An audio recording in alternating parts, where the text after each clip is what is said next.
성경 말씀을 봉독합니다. 예레미야서 20장 1절에서 6절까지 봉독합니다.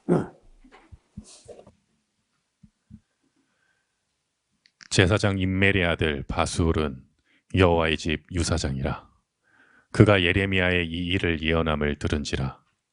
이에 바수울이 선지자 예레미야를 때리고 여호와의 집 베냐민의 윗문에 있는 착고에 채웠더니 다음 날 바수울이 예레미야를 착고에서 놓아주매 예레미야가 그에게 이르되 여호와께서 내 이름을 바수울이라 아니하시고 마골 밋사빕이라 하시느니라. 대저 여호와께서 이같이 말씀하시되 보라, 내가 너와 내 모든 친구에게 두려움이 되게 하리니 그들이 그 원수의 칼에 엎드러질 것이요 내 눈은 그것을 볼 것이며 내가 온 유다를 바벨론 왕의 손에 붙이리니 그가 그들을 사로잡아 바벨론으로 옮겨 칼로 죽이리라. 내가 또 이 성의 모든 부와 그 모든 소득과 그 모든 귀물과 유다 왕들의 모든 보물을 그 원수의 손에 붙이리니 그들이 그것을 탈취하여 바벨론으로 가져가리라. 바수울아, 너와 내 집에 거하는 모든 자가 포로되어 옮기우리니 내가 바벨론에 이르러 거기서 죽어 거기 묻힐 것이라. 너와 내가 거짓을 예언을 하여 들린 내 모든 친구도 일반이리라 하셨느니라.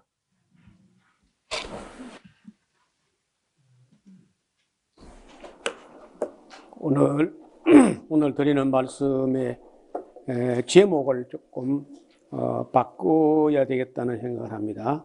그 제목이 거짓 선지자 바수울로 했는데 그 21장까지 연결되면서 생명의 길과 사망의 길 제목을 이렇게 좀 바꾸려고 합니다.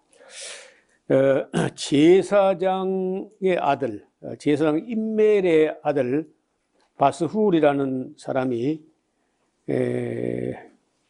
파시후르입니다. 원래 이제 히브리어 발음은 파시후르, 평화라는 그런 이름의 뜻인데 예레미야는 그 시대에 가진 자들, 왕들, 귀족들, 제사장들 이런 쳐서 아주 혹독한 예언을 했더니 이 제사장 임멜의 아들 바수울이 여호와의 집 유사장이요, 당대 이제 권세를 가지고 있었는데 그 예레미야가 이러한 예언을 한다 하는 말을 듣고는 굉장히 기분 나쁘거든요. 그러니까 예레미야를 잡아다가 때리고, 다 큰 사람은 얼마나 어떻게 때렸는지 모르면 하여튼 때리고 여호와의 집 베냐민의 윗문 위에 있는 착고에 하룻밤 동안 채워놨습니다. 다음날 이제 바수울이 와가지고 무슨 생각이 났는지 예레미야를 풀어주면서 가라고 했는데 예레미야가 그냥 간 게 아니고 당시의 이름이 파시후르, 평화라고 하는 이름을 가졌으나 당신이 이름을 바꿔주겠다 하면서 마골 및 사빕이라고 이름을 붙였습니다. 그 뜻은 마골 및 사빕이라는 이 말, 어려운 말인데 두려움이 사방에 있다. 평화라는 이름하고는 정반대되게 두려움이 사방에 있다는 이름을 붙여줬습니다. 그러면서 대저 여호와께서 이같이 말씀하시되 보라, 내가 너와 네 모든 친구에게 두려움이 되게 하리니 그들이 그 원수의 칼에 엎드러질 거야. 그리고 네 눈은 또 그걸 볼 것이며 내가 온 유다를 바벨론 왕의 손에 붙일 텐데 그가 그들을 사로잡아 바벨론으로 옮겨다가 살려주는 게 아니고 거기서 또 죽일 것이다. 그러니까 이제 이따가 보면은 바벨론으로 사로잡혀 가는 게 그나마 생명의 길인데, 그럼 바벨론 잡혀간다고 그게 다 의인이냐? 그렇지 않다는 거예요. 바벨론 사로잡혀간 사람 중에서도 악인들이 있어가지고 그 악인들은 또 가서 바벨론까지 끌고 가서 또 다 죽일 거다. 그렇게 예언을 합니다. 내가 또 이 성의 모든 부귀영화, 모든 소득, 모든 뭐 귀물, 보물들을 유다 왕들의 모든 보물을 그 원수의 손에 붙일 텐데 그들이 그것을 탈취하여 바벨론으로 가져갈 거다. 바수라, 너와 네 집에 거하는 모든 자가 포로되어 옮기우리니 네가 바벨론에 이르러 거기서 죽고 거기 묻힐 것이라.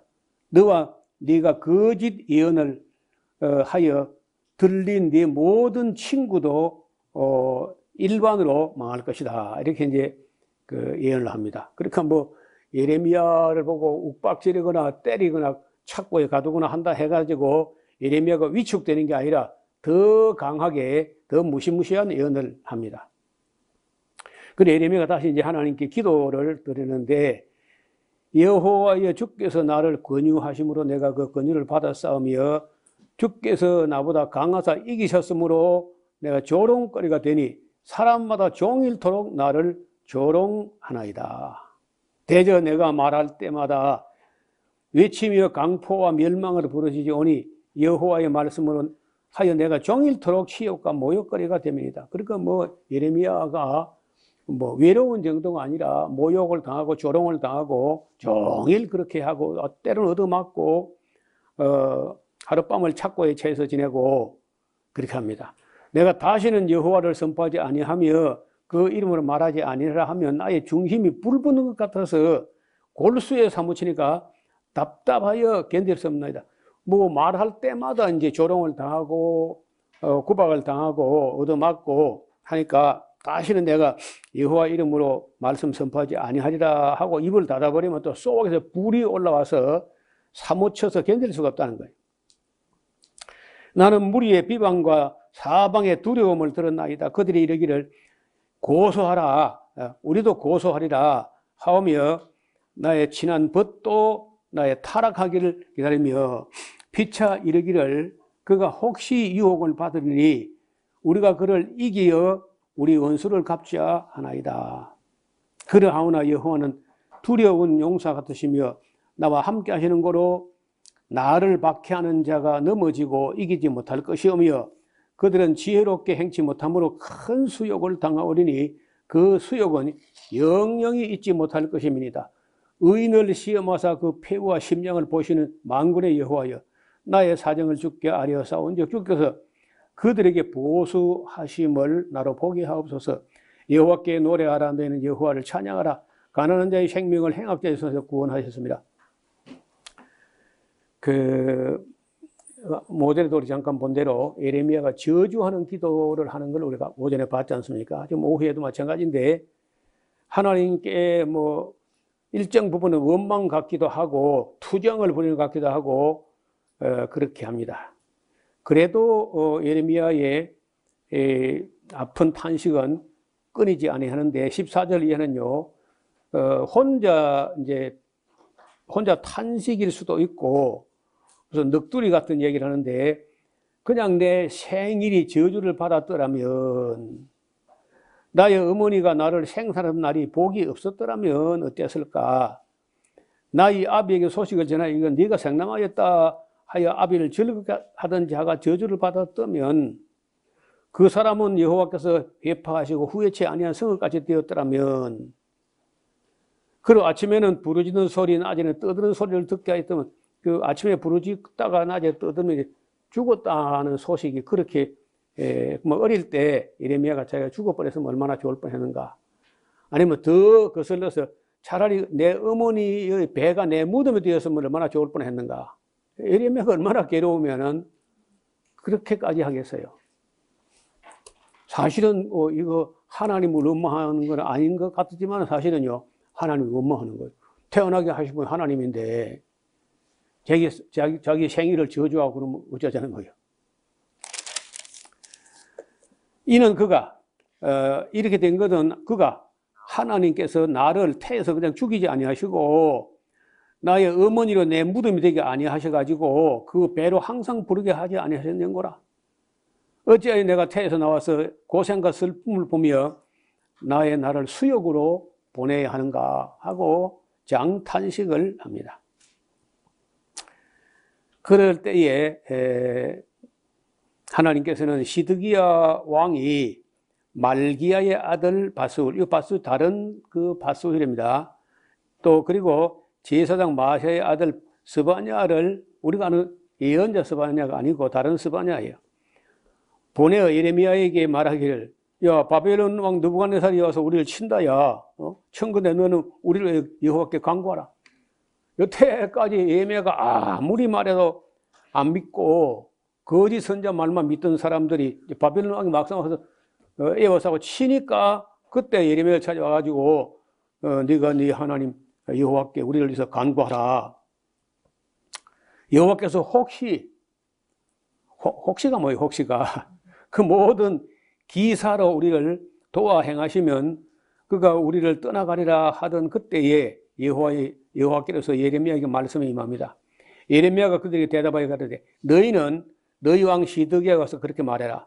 이스라엘 하나님 여호와께서 이같이 말씀하시는데 보라 너희가 성 밖에서 바벨론 왕과 그 너희를 에워싼 갈대아인과 싸우는 바 너희 손에 가진 병기를 내가 돌이키게 할 것이고 그들을 바벨론 군대를 이 성중으로 모아 들어오게 할 거야.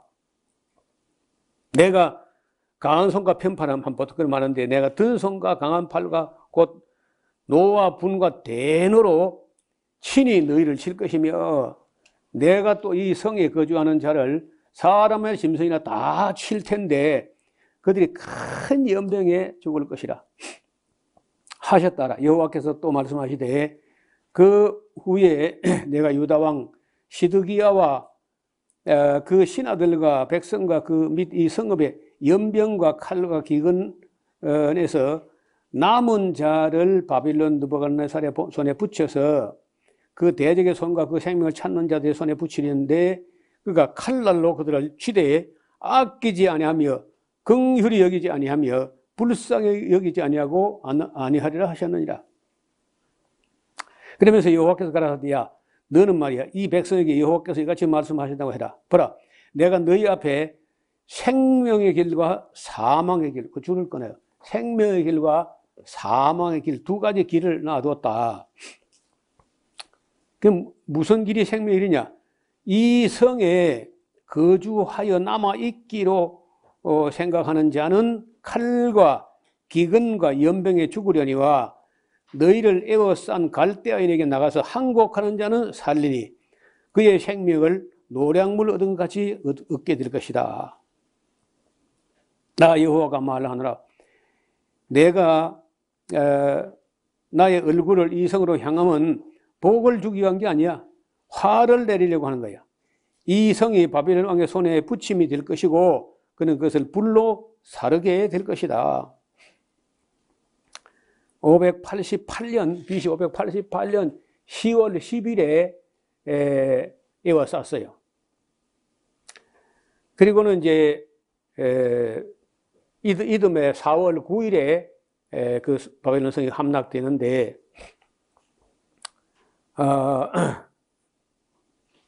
그 두 날은 그 유대인들의 금식일이 됩니다. 588년 10월 10일에 예루살렘이 에워싸였던 날과 이듬해 4월 9일에 예루살렘 성이 함락된 날 그리고 이제 그해 5월 7일부터 5월 10일까지 4일 동안 예루살렘이 다 불타버린 그 날 그리고 남아있는 그 백성을 다스리게 놔둔 그달랴 총독이 암살되는 날 그 네 날짜가 그 유대인들의 금식의 날이 돼요.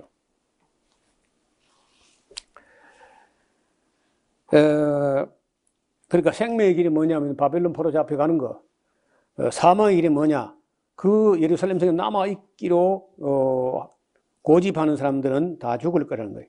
11절에 유다 왕의 집에 대한 여호와의 말씀을 들으라. 나 여호와가 여시 말하나 다윗의 집이여. 지금 이제 왕가를 말합니다. 왕실을. 너는 아침마다 공평히 판결하여 탈취당한 자를 압박돼서 건지라. 그리하지 아니하면 너희 악행을 인하여 내 노가 불같이 일어나서 사르리니 능히 끌 자가 없을 거다. 여러분 이 권력의 목적 중에 하나, 따지면 정치의 원리와 정치의 목적 중 하나는요, 강한 자의 완력에서 약한 자를 보호하는 겁니다. 그게 안 되는 정권은 그 조직 깡패와 마찬가지라요. 가장 그 큰 조직 폭력배가 대통령이랑 대통령. 어느 나라들이 독재를 해가지고 강한 자 편에 서가지고 약한 자를 못 살게 하면서 완력을 가지고 그 권력을 가지고 완력을 통치하지 아니하고 완력과 함께 결박해가지고 조직 폭력배 중에 대장이 두목이 대통령이기 때문에 그 나라 망하는 나라예요, 그게. 권력을 가진 자가 그 강한 자의 완력으로부터 약한 자를 보호하는 정치라야 그게 정치지. 여러분, 제가 이렇게 말하면요, 나보고 종북 좌파라는 거예요. 종북 좌파가 뭐냐? 아직 난 잘 모르겠는데, 강한 자를 돕고 약한 자를 못 살리게 하면 그게 독재 정치고 나쁜 정치야. 근데 우리나라 기독교 목사들은 대부분 안 그래. 항상 보면 악한 자, 강한 자 편에서. 약한 자 편에 안 서고. 그 서울대 교수 중에 손봉호 장로라는 분이 있어가지고, 약한 자 편들기라는 책을 써놨어요. 참, 우리나라 장로님 중에 존경할 만한 장로야. 교회가 약한 자 편을 들을 텐데, 강한 권력자 편에 서가지고, 그것도 악한 독자자 편에 서가지고, 그렇게 하면 교회도 잘못된 거야. 구약 성경 예언서를 안 보니까 어떻게 믿는 게 바르게 믿는지를 인식을 잘 못하는 것 같아. 나 여호와가 이르노라. 골짜기와 평원 반석의 금이나 보라. 너희가 말하기를 누가 내려와서 우리를 치리요, 누가 우리의 거처에 들어오리요 하거니와 나 하나님이 네 대적이다. 내가 너희 행위대로 벌할 것이요, 내가 또 숲풀에 불을 놓아 그 사경을 사리라. 여호와의 말이니라. 최근에 이제 코로나 시대가 지나가고 그 동안에 뭐 여행도 잘 못하고 했던 그런 때가 있었잖아요. 그런데 코로나 시대가 이제 지나가고 여행이 조금 자유로워지면서 요즘 사람들은요, 그 선진국으로 여행을 가는 게 아니라, 사실 선진국은 뭐 우리가 제일 선진국이죠. 우리보다 더 선진국 있으면 나와보라 그래. 없잖아요. 그러니까 우리 선진국 가서 볼 게 없고, 그 후진국 중에서 감추인 보화 같은 그런 땅을 여행을 하는데, 요즘 어디를 많이 가느냐? 네, 코카사스 3국이라고, 그 터키 땅하고 러시아 땅을 있는 지협이 있는데, 그걸 카프카즈 혹은 코카사스라고 해요. 거기 세 나라가 있는데, 아르메니아, 아제르바이잔, 그루지아를 다른 말 조지아라고 하는데, 그걸 코카사스 3국이라고 그래요.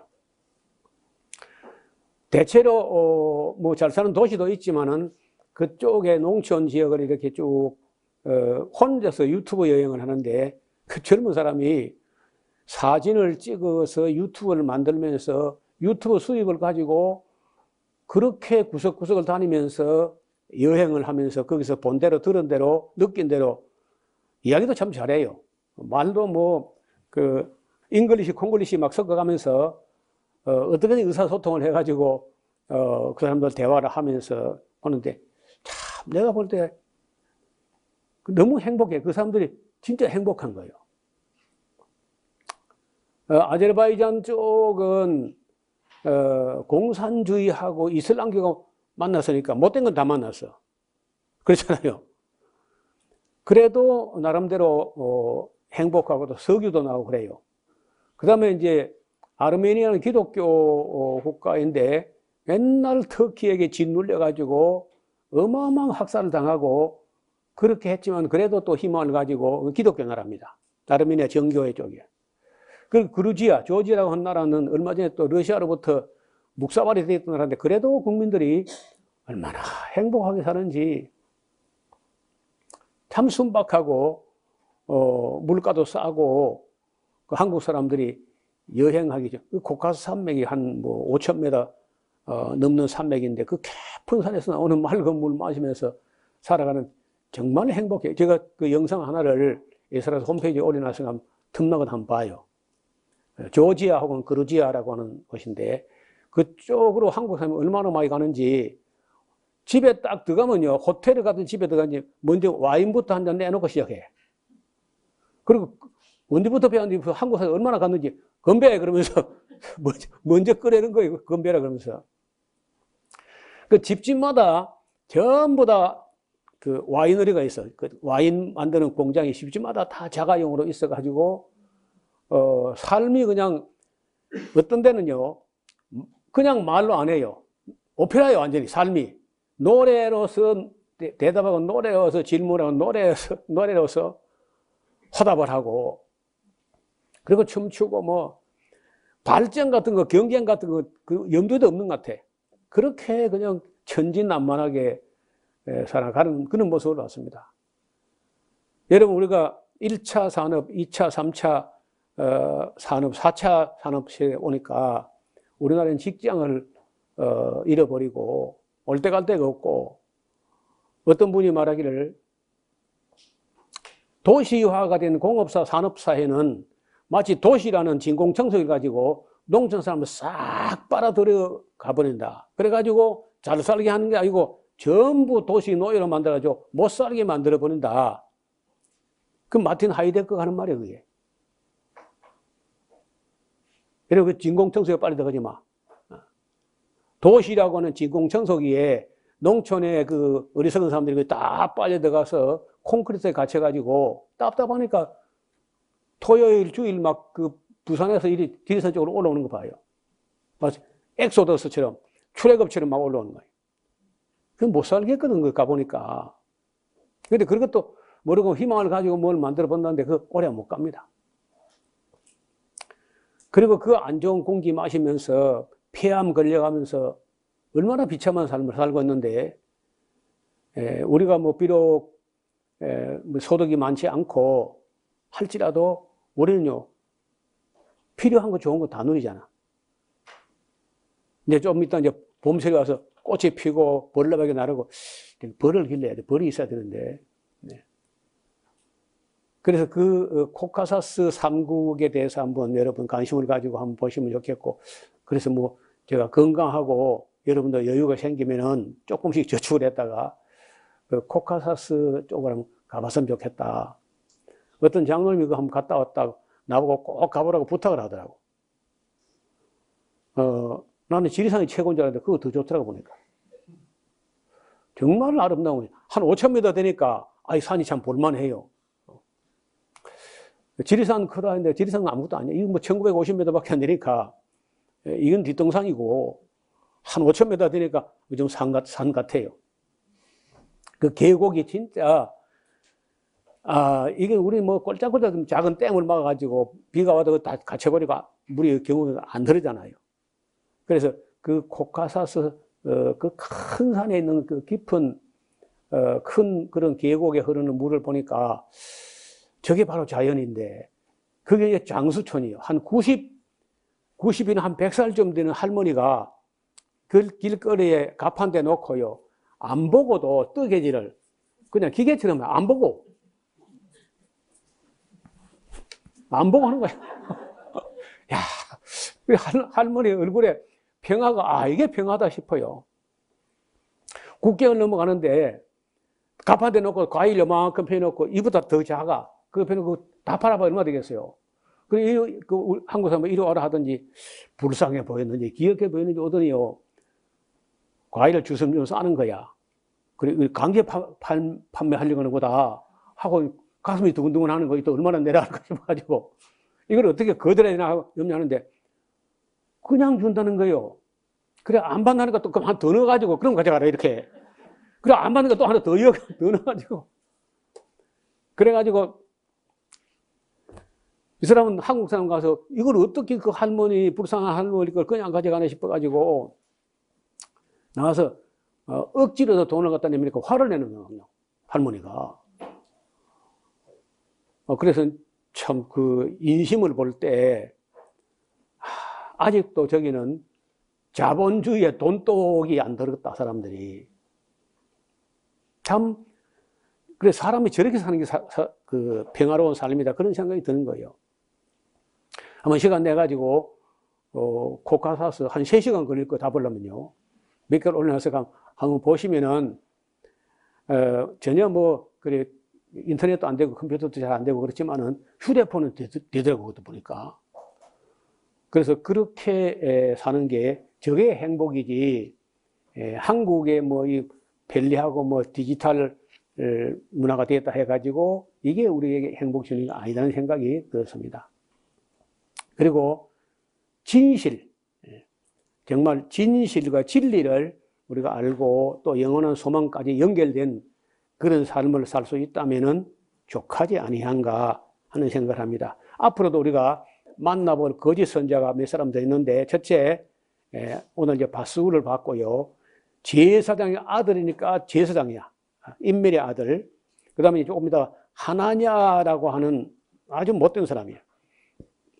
예레미야가 되게 기분 나빠하는 사람인데, 하나냐. 여호와는 은혜로우시다 뭐 그런 이름인데, 그 이름은 잘 짓는데 어떻게 사람이 못됐어요. 스마야, 느헬람 사람으로 바벨론에 포로되어 간 사람 중에 있는 거짓 선자야. 그 예루살렘으로 편지를 해가지고 예레미야를 잡아 족치게 했던 이 못된 사람이 스마야예요. 마세의 아들 시드기야라는 이 못된 또 거짓 선자가 있고, 골라야의 아들 아합이라는 또 거짓 선자. 그러니까 예레미야는 혼자 사역하는데 늘 부정적인 불안하고 두려운 얘기만 하고, 바스울, 하냐냐, 스마야, 시드기야, 아합 이런 사람은 5명이나 되면서 예레미야하고 반대편에 서서 계속해서 권력자들에게 거짓 예언을 합니다. 그러니까 사람들은 여러 사람 말을 뭐 공조 심리라고도 해요. 여러 사람 말을 듣는다는 거라. 혼자 말하면 그건 노목사 네 혼자 소리지 하고 안 믿고 여러 사람 하는 말을 듣는데, 어떤 사람들은 저한테 반박하기를, 아니 여의도 선봉교회 그럼 수십만 명이 봤는데 그걸 다 가짜라 그 말이요? 근데 내가 물어봤어요. 그럼 이슬람이 15억 8천만이 있는데 그게 다 가짜란 말이요? 대답이 없어요. 제가 오래전에 한 말이 있잖아요. 진리는 다수결로 정하는 게 아니다. 말세가 되면은 이러한 거짓 목사들이 대거 쏟아져 나오게 될 겁니다. 큰 이적을 행하면서 사람들을 속이게 될 것이고, 할 수만 있다면 택한 백성도 미혹하리라고 예수님 직접 하신 말씀이야. 진리에 굳게 서 있지 않으면은 뭐 그들에게 넘어가는 거는 뭐 하루아침에 일어난다고. 데살로니가 후서 2장 9절 이하에 보면요, 그러한 거짓 선자를 하나님께서 역사하게 하사 진리 쫓기를 싫어하고 성경 배우기를 싫어하는 사람들, 그는 거짓 선자에 빠지도록 역사하게 하셨다는 유혹을 하나님이 역사하게 하사 거짓 것을 믿게 만들어버린다는 거예요. 이거 얼마나 두려운 말이에요. 성경 말씀을 배우고 겸손히 그걸 실천하는 거 싫어하는 사람들은 그런 거짓 선자에 빠지도록 하나님이 유혹을 역사하게 하셨다고 되어 있어요. 그러니까 어떤 그 목사님은요, 책을 썼는데 타작기라는 책을 썼어요. 타작기. 그게 무슨 말이냐? 이미 우리 하나님의 교회는 타작을 하고 있고 알곡과 쭉정이를 이래저래 가르고 있다. 그래서 온갖 사기꾼 같은 것들이 나서 설치될 때에 진 바른 믿음을 안 가진 사람은 전부 그 쓰레기통으로 다 들어가게 만들어버리고, 끝까지 진리를 추구하는 사람은 또 그대로 남게 이미 타작을 하고 있다. 그런 책을 썼어요. 1권, 2권을 써가지고 그걸 썼더니 그 목사도 교단으로부터 교제 금지, 뭐 에스라우스처럼 출입 금지, 그렇게 처분을 당했어요.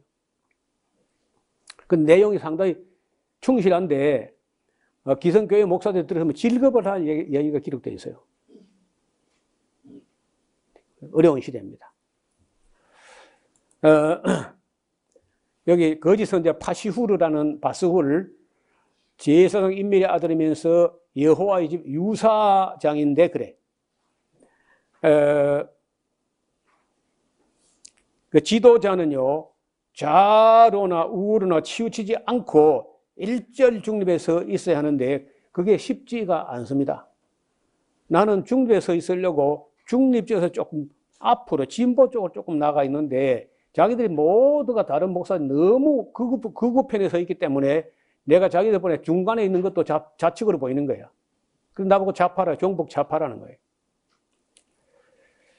저는 한 번도 좌파를 생각해 본 적이 없습니다. 물론 우파도 내가 별로 좋아하지 않고요. 1차 대전과 2차 대전을 겪으면서 사람들이 유럽이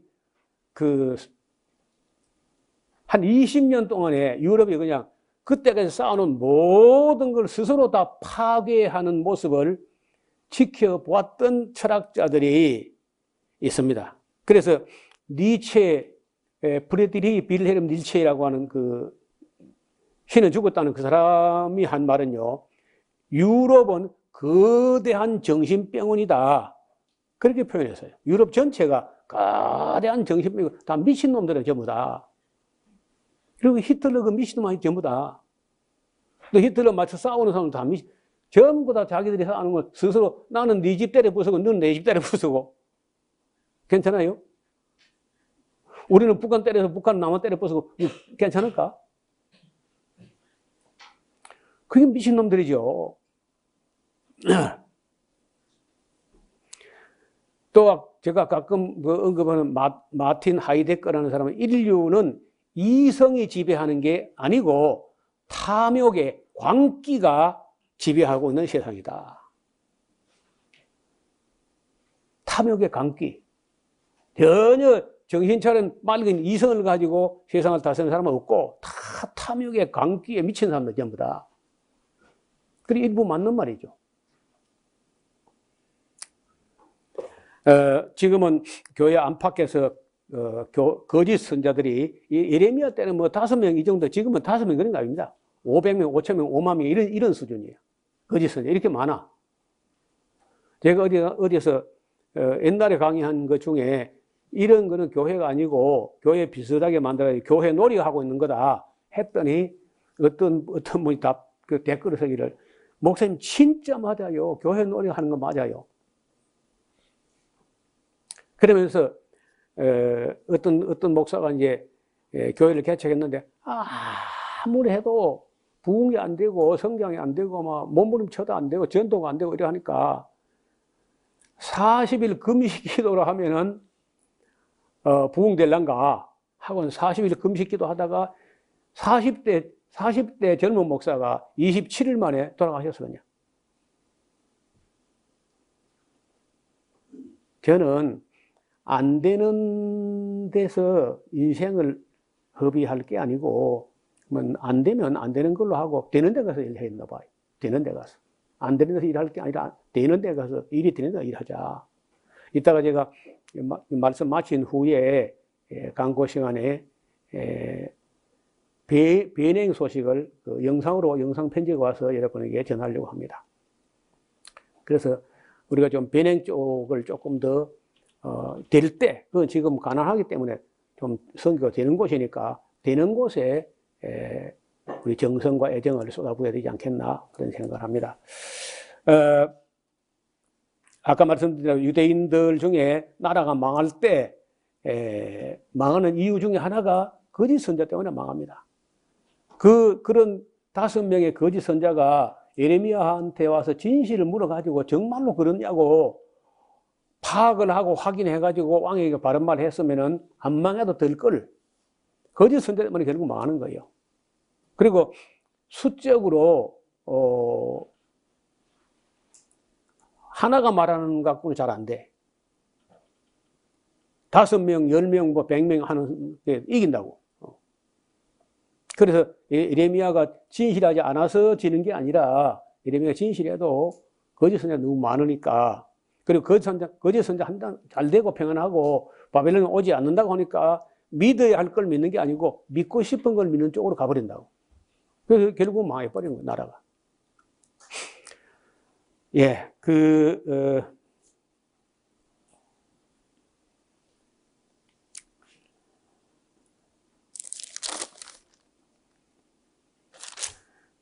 몇 절까지였나요? 네.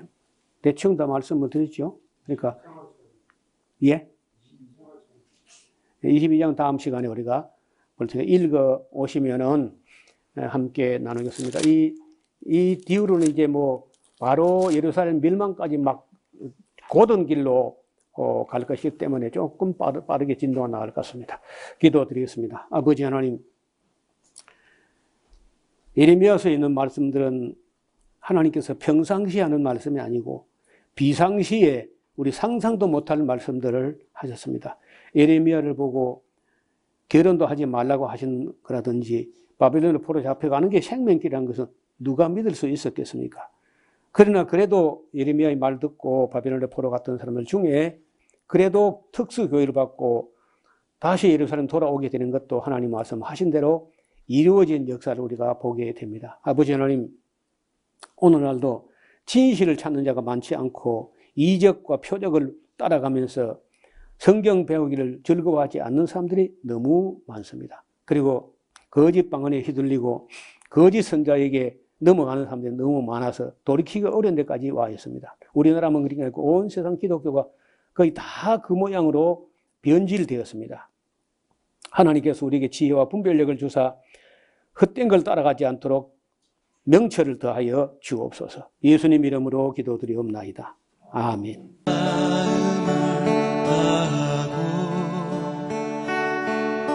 성품을 다하고 힘을 다하여서 여호와를 사랑하라.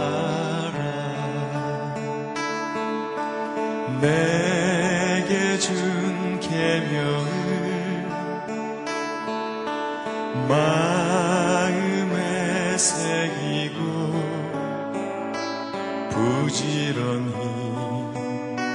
부지런히 이웃에게 전하여라. 그러면 내가 짓지 않은 큰 집을 주리라. 내가 심지 않은 과실을 먹게 하리라.